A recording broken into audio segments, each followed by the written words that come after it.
ہمیں قرآن نے اور نبی صلی اللہ علیہ وسلم نے 2 اور 2 4 کی طرح بتائی ہیں.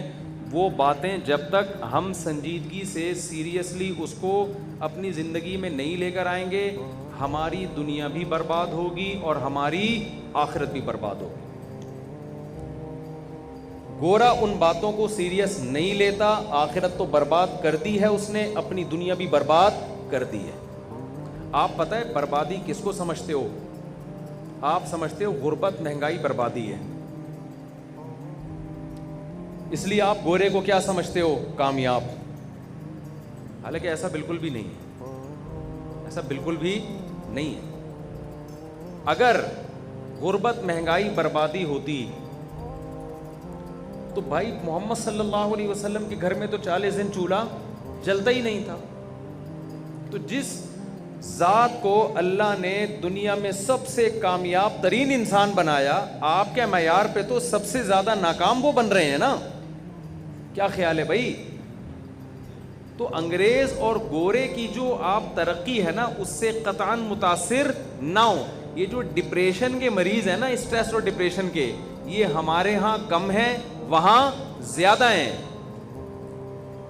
ایک صاحب مجھے کہنے لگے وہ اتنی ترقی کی, ان لوگوں نے اتنی ترقی کی اور خودکشیاں پھر بھی اتنی زیادہ ہو رہی ہیں, ڈپریشن اور اسٹریس پھر بھی اتنی زیادہ ہے, تو کامیاب تو ہو گئے نا, ترقی کی ہے. میں نے کہا اللہ نے ان کو ترقی کرنے دی ہے یہ بتانے کے لیے کہ اگر تمہارے پاس اسباب نہ ہوتے خوشی کے, پھر تم پریشان ہوتے. تو لوگ کہتے ہیں یہ پریشان اس لیے ہیں کہ ان کے پاس خوشی کے اسباب نہیں ہیں. اللہ نے خوشیوں کے تمام اسباب پیدا کر کے کسی کو پریشان کر دیا ہو, یہ اس کی علامت ہے. اس سوسائٹی میں کوئی ایسا ٹیکنیکل فالٹ ہے جس کی وجہ سے اس کو دنیا کی تمام خوشیاں بھی خوش نہیں رکھ سکیں. اور ہمارے ہاں ٹینشنوں کے تمام اسباب کے ہوتے ہوئے بھی اتنی ٹینشن نہیں ہے جتنی ہونی چاہیے. جتنی ہونی چاہیے اگر اتنی ہو نا, تو ہر آدمی ڈپریشن کی گولی کھا رہا ہو. پیٹ تو ہر ایک کا خراب ہے, لیکن اس میں سے ڈپریشن کے علاوہ بھی تو چیزیں ہیں نا بہت ساری. پراٹھے بھی ہیں اس میں, ہمارے بیان سن سن کے اور پراٹھے لوگوں نے کھانا شروع کر دیے. تو قرآن اور اللہ اور پیغمبروں کا ایک دعویٰ ہے کہ چند باتیں ہیں, ان کو مان لو اللہ کے کہنے سے. اگر ان کی دلیل سمجھ میں نہیں آتی تو اللہ نے ان دعووں کی دلیلیں بھی دی ہیں. اگر ہم ان باتوں کو مان لیں گے, میں آپ کو تیار کر رہا ہوں ذہنی طور پر, تاکہ آپ کھوپڑی میں پہلے سے نا ان باتوں کو ماننے کے لیے تیار ہو جائیں. وہ اہم باتیں ہیں, وہ ہلکی پھلکی باتیں نہیں ہیں. جب آپ ان کو کھوپڑی شریف میں بٹھا لیں گے کہ یار ہم نے ماننا ہے, پھر بات کھوپڑی میں آئے گی انشاءاللہ. پہلی بات, آپ کا یہ کانسیپٹ کلیئر ہونا چاہیے کہ ہم دنیا میں ایک مقصد کے تحت آئے ہیں, ایویں ہی نہیں آ گئے. بہت سے لوگ کہتے ہیں ہم ایویں ہی آ گئے. ابا اماں کی چونکہ شادی ہوئی تھی تو کسی نے پیدا تو ہونا تھا, تو اتفاق سے ہم پیدا ہو گئے. بھائی کوئی نہ کوئی تو پیدا ہوگا نا, تو میں پیدا ہو گیا, تو میں ہو گیا تو میرا تو قصور نہیں ہے بھائی. تو اب ہو گیا تو اب ٹھیک ہے, سروائیو کروں گا سوسائٹی میں, کھاؤں گا پیوں گا, لائف کو انجوائے کروں گا, ڈبو کھیلوں گا, اسنوکر کھیلوں گا, پب جی کھیلوں گا, پرتغال کی ساری قسطیں پوری کرنے کی کوشش کروں گا. پرتغال کے علاوہ بھی انٹرٹینمنٹ ہے, ڈرامے ہیں, فلمیں ہیں, گانے ہیں, یہ ہے وہ ہے, سارے مزے اڑانے کی کوشش کروں گا. وہ مجھ سے آگے چلا گیا, میں اور اس سے آگے جاؤں گا. موٹیویشنل اسپیکرز کو میں سنوں گا جو مجھے موٹیویٹ کر رہے ہیں کہ اسٹرگل, دیکھو فلاں سائنسدان نے اسٹرگل کی تھی, کہاں سے کہاں پہنچ گیا, فلاں نے محنت کی, کہاں سے کہاں پہنچ گیا. وہ موٹیویشنل اسپیکر اپنے حالات بتاتا ہے, مجھے تو کوئی جانتا بھی نہیں تھا لیکن میں نے اسٹرگل کیا, آج دنیا مجھے سن رہی ہے. ایک دم آدمی جوش میں آتا ہے, اوہ زبردست. وہ ہم بچپن میں ایک ڈرامہ آتا تھا, اس میں دکھایا کہ ایک بچے کا ویژن تھا پائلٹ بننا. اس نے بچپن سے ہی نا اسٹرگل شروع کر دی, میں پائلٹ بنوں گا, اور بچپن سے ہی وہ جہازوں کو, اس نے ویڈیوز بھی وہی دیکھتا اور ٹریننگ بھی لی. اس نے ہوتے ہوتے ہوتے ہوتے انٹرویو میں کامیاب ہو گیا, اور اس کا جہاز اڑانے کا پہلا دن تھا ٹائم. تو اس کو دکھایا کہ وہ بیچارہ ابھی فلائنگ کے لیے جا رہا ہے, اور کیلے کے کوئی صاحب کراچی میں کیلے کا چھلکا کھا کے پھینک دیا انہوں نے. ہمارے یہاں تو اللہ کا فضل ہے الحمدللہ, اس طرح کی بدتمیزی آپ کو پتہ ہے ہول سیل کے حساب سے پائی جاتی ہے. اٹھاؤ پارسل کرو, وہ دیکھے گا. ایک آدمی گنڈیری کھاتا ہوا جا رہا تھا, چوس کے پیچھے پھینک رہا تھا, دوسرا اٹھا کے چوس رہا تھا نا اس کو. اس نے پیچھے مڑ کے دیکھا, شرم نہیں آتی, کنجوس آدمی میری چوسی ہوئی گنڈیریوں کو چوس رہا ہے. اس نے کہا کنجوس تو تو ہے, ایک قطرہ نہیں چھوڑ رہا ہے اس کے اندر. ایک قطرہ نہیں چھوڑ رہے اس کے اندر. جواب ہمارے یہاں ہر آدمی کے پاس ہر وقت تیار ہے. تو وہ اس میں یہ دکھایا کہ وہ جا رہا ہے بیچارہ, پہلا دن ہے اس کا, کیلے کا کوئی کھا رہا تھا, اس نے چھلکا پیچھے پھینکا اور اس کا پاؤں آیا اور یہ دھڑام سے گرا اور فریکچر ہو گیا اور ریجیکٹ ہو گیا. یہ بھئی یہ فلائی کے قابل نہیں. تو بتایا کہ ایک آدمی کی ذرا سی مسٹیک نے اس کے سارے ویژن کی ایسی کی تیسی کر دی. چھوٹے بچے تھے, ہم نے ڈرامہ دیکھا, ہم نے کہا یار یہ تو واقعی, یہ تو دیکھو کیلے کا چھلکا کتنی بڑی آفت ہے یار. لیکن میں یہ سوچتا تھا کہ یار اس بیچارے کا قصور کیا ہے, کیلے کے چھلکے کی قدرت نے اس کو اتنی بڑی سزا کیوں دی ہے. اس وقت ہمارا تبلیغ والوں سے رابطہ نہیں تھا. پھر جب تبلیغ میں اٹھے بیٹھے تو کھوپڑی شریف میں بات آ گئی کہ جہاں کیلے کے چھلکے والے کی غلطی ہے نا, اس کی بھی غلطی ہے. اس کو ویژن بنانا چاہیے تھا آخرت. اس کو کیا ویژن بنانا چاہیے تھا؟ میں پائلٹ بن رہا ہوں کیونکہ میں ملک کا دفاع کروں گا, میں جہاد کروں گا, ملک کی سرحدوں کی حفاظت کروں گا. یہ اس چیز کو ویژن بناتا, بن جاتا تو بھی کامیاب, نہیں بنتا تو بھی کامیاب. کیونکہ اس نے کیلے کا چھلکا پھینک کے غلط کیا. لیکن کیا ہمیشہ کیلے کے چھلکے سے لوگ ریجیکٹ ہوتے ہیں؟ ایسا بھی تو ہوتا ہے, آپ جا رہے ہو, بارش ہوئی, کراچی میں تو کھمبے خود بلاتے ہیں آئیے, اتنا کرنٹ ہوتا ہے اس کے اندر. کیا یورپ امریکہ میں ہر شخص اپنے ویژن میں کامیاب ہوتا ہے؟ وہاں تو لوگ کیلے کے چھلکے نہیں پھینکتے. کتنے لوگ ہیں امریکہ, یورپ میں, جاپان میں, جو ایک چیز کو ہدف بناتے ہیں, اس ہدف تک پہنچنے سے پہلے کسی کو فالج ہو گیا, کسی کو کوئی بیماری ہو گئی, کسی کو کچھ ہو گیا. ایک بڑا مشہور سائنٹسٹ نہیں تھا امریکہ کا جو ابھی جس کا انتقال ہوا ہے, اسٹیفن ہاک, اس کا کیا ہوا تھا؟ وہ کتنا بڑا سائنٹسٹ تھا, لیکن ایجوکیشن کمپلیٹ کرنے سے پہلے یا آگے ترقیوں کی منزلیں طے کرنے سے پہلے کومے میں چلا گیا.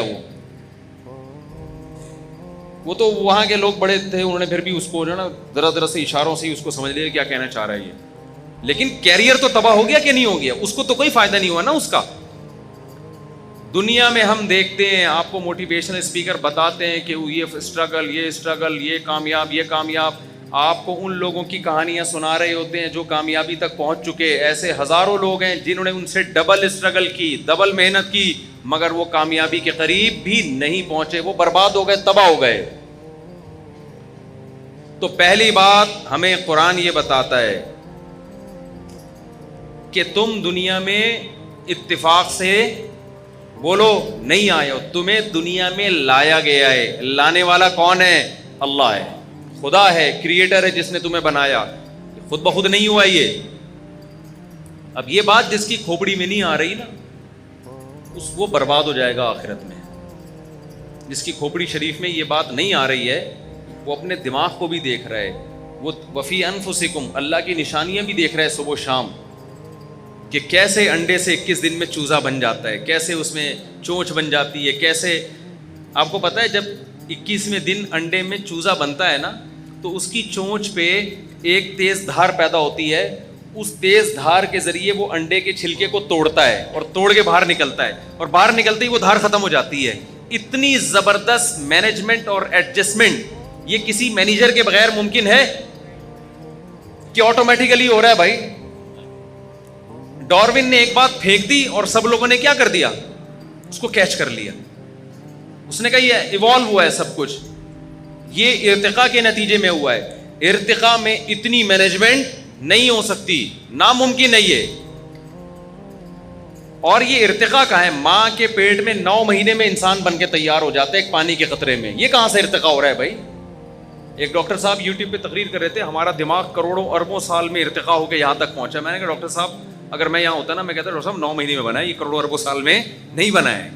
ایک پانی کا قطرہ ماں کے رحم میں گیا, اس میں قدرت نے ایسے سافٹ ویئر ڈال دیے کہ ماں روٹی کھا رہی ہے, اس سے بھی بچے کا کان, آنکھ, ناک, دماغ, دل, جگر بن رہا ہے. ماں پراٹھے کھا رہی ہے, اس سے بھی بچے کی آنکھ, ناک, کان, دل, دماغ, جگر. ماں دودھ پر پی رہی ہے, اس کو بھی خدا بچے کی آنکھوں میں, ناک میں, کان میں, دل, دماغ, جگر. ہر چیز جو ماں کھا رہی ہے اس سے بچہ بن رہا ہے, ایک ایک عضو بن رہا ہے, دماغ کی رگیں بن رہی ہے, اتنی باریک باریک رگیں, اور ایسے پائپ لائنیں کہ آپ ان کو لے جائیں چاند سے گھما کے نیچے لے آئیں, اتنی لمبی لائنوں کا گچھا بنا کے کھوپڑی میں فٹ کر دیا اللہ نے. اور ادھر بچہ پیدا ہوا, وہی ماں اب کھانا کھائے گی تو اس سے دودھ بننا شروع. دودھ کو دیکھو, بچے کی آنکھ کو دیکھو, بچے کی ناک کو دیکھو, کتنا ڈفرینس ہے ان تمام چیزوں میں. مگر اس پانی کے ایک قطرے میں ایسے سافٹ ویئر انسٹال ہو گئے ہیں کہ اس پانی کے ماں کے رحم میں جاتے ہی جو کچھ بھی ماں کھا رہی ہے وہ تمام کی تمام چیزیں بچے کی گروتھ کا ذریعہ بن رہی ہیں, اور پیدا ہوتے ہی بچے کے لیے دودھ کا ذریعہ بن رہی ہیں. وہ دودھ ماں کی چھاتیوں میں آ رہا ہے, اور بچے کو یہ پتا ہے کہ وہ مجھے دودھ ملے گا کہاں سے اور میرے حلق میں کہاں سے اترے گا. یہ خدا کے بغیر, کسی بہترین دماغ کے بغیر یہ نظام ڈارون 100 مرتبہ بھی مر کے پیدا ہو جائے نا تو بھی اس کی یہ بات یقین کرنے کی نہیں ہے کہ یہ نظام کسی مینجمنٹ کے بغیر ممکن ہے. میں سمجھا پا رہا ہوں اپنی بات؟ تو پہلی بات تو میرے بھائی, ہم بنے نہیں ہیں, ہمیں کسی نے بنایا ہے. یہ نظریہ آپ کو درست کرنا پڑے گا. اور بنایا کیوں ہے ہمیں اس نے؟ اللہ کہتے ہیں میں نے دنیا کے لیے نہیں بنایا تمہیں. وہ کہتے ہیں میں نے بنایا ہی نہیں. اگر آپ کو دیکھو اللہ کی یہ بات سمجھ میں نہیں آتی نا تو پھر آپ دنیا کو خدا بنا کے اس کے پیچھے بھاگو. آپ گورے کی سمجھ میں نہیں آتی یہ بات. آج آپ لوگوں سے پوچھیں نا ہم کیوں بنے ہیں, ہر آدمی کو اوٹ پٹانگ جواب ہوگا. ایک کہے گا ہم دنیا میں انٹرٹینمنٹ کے لیے. آپ عاشق اور معشوق سے پوچھیں آپ کیوں بنے تو وہ کہتے ہیں both are made for each other, ہم دونوں ایک دوسرے کے لیے بنے. یہی کہتے ہیں نا, ڈائلاگ چل رہا ہے, ہم کس کے لیے بنے؟ ایک دوسرے کے لیے. ایک آدمی کہتے ہیں میں اپنے بچوں کے لیے ہوں, بچے کہتے ہیں ہم تو اپنے والدین کے لیے ہیں, میں تو آپ کی یاد میں جی رہا ہوں. اس کا مطلب وہ مرے گا تو تو فوراً مر جا بھائی, تو بھی جب اس کے لیے جی رہا تھا. تو یہ سب کچے نعرے ہیں جن کی کوئی مضبوط بیس نہیں ہے. یا تو ہم کسی کے لیے بنے ہیں یا ایویں ہی بنے ہیں, کسی کے لیے بھی نہیں بنے. یہ دونوں چیزیں آپ کو ٹینشن کی طرف لے کر جاتی ہیں. یہ دونوں چیزیں آپ کی زندگی کو تباہی اور بربادی کی طرف لے کے جاتے ہیں. ہم بنے ہیں, جس نے بنایا ہے اس نے ہمیں بتایا ہے وما خلقت الجن والانس الا لیعبدون. اللہ کہتے ہیں گورے سے مت پوچھنا تمہیں کیوں بنایا گیا ہے, کافر سے مت پوچھنا, میں تمہیں بتاتا ہوں میں نے تمہیں اس لیے بنایا ہے کہ تم میری عبادت کرو, میری غلامی کرو. کہیں قرآن نے یہ کہا کہ اس لیے بنایا میری عبادت کرو, کہیں قرآن نے یہ کہا لیبلوکم ایکم احسن عملا, میں نے اس لیے بنایا میں تمہیں دیکھنا چاہتا ہوں تم میں اچھا عمل کون کرتا ہے. تو کہیں قرآن کہتا ہے میں نے اس لیے بنایا اما شاکرا و اما کفورا, میں دیکھنا چاہتا ہوں شکر گزار کون بنتا ہے, ناشکرا کون بنتا ہے. اب دیکھو 3 مختلف قسم کے اللہ دعوے کر رہے ہیں. کہیں کہہ رہے ہیں میں نے عبادت کے لیے پیدا کیا, کہیں کہہ رہے ہیں میں نے آزمانے کے لیے کہ اچھا عمل کون کرتا ہے, کہیں اللہ کہہ رہے ہیں میں نے اس لیے بنایا کہ دیکھتا ہوں شکر گزار کون ہے اور ناشکرا کون ہے. اس سے پتہ چلتا ہے کہ یہ تینوں باتوں کا مطلب ایک ہی ہے. سمجھ میں آ رہی ہے؟ کھوپڑی شریف میں بات آ رہی ہے.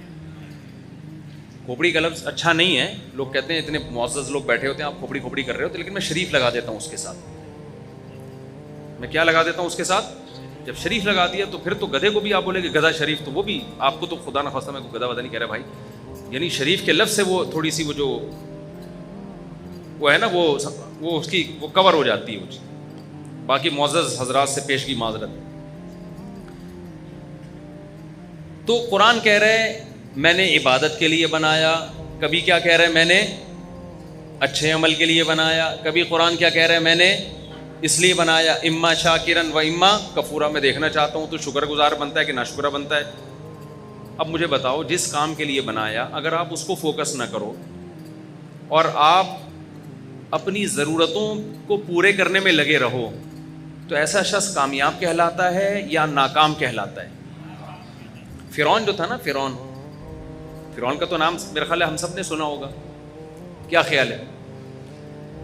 فرعون کا خیال یہ تھا کہ آخرت نہیں ہے. تو فرعون نے کیا کیا تھا, فرعون نے کہا جب آخرت نہیں ہے تو میں اسٹرگل کروں گا, محنت کروں گا, میرے پاس ایک مضبوط ریاست ہوگی, حکومت ہوگی. آ گئی اس کے پاس حکومت بھی آ گئی, ریاست بھی آ گئی. قارون نے کہا میں محنت کروں گا, میرے پاس ٹھیک ٹھاک کیا آ جائے گا, پیسہ آ جائے گا, کیونکہ پیسہ ہی کامیابی ہے. ٹھیک ٹھاک پیسہ آ گیا اس کے پاس.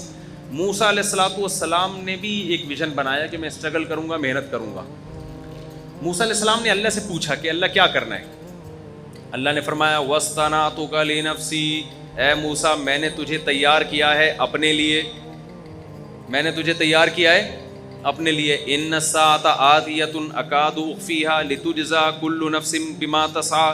اے موسیٰ یہ دنیا کی ظاہری چمک دھمک ہے، ایک دن میں اس پوری دنیا کو توڑ پھوڑ کے برابر کر دوں گا، اور ایک دن قیامت کا دن آئے گا جس دن ہر شخص کو اس کے کیے کا بدلہ دیا جائے گا، اور میں اس دن کو چھپا دوں گا.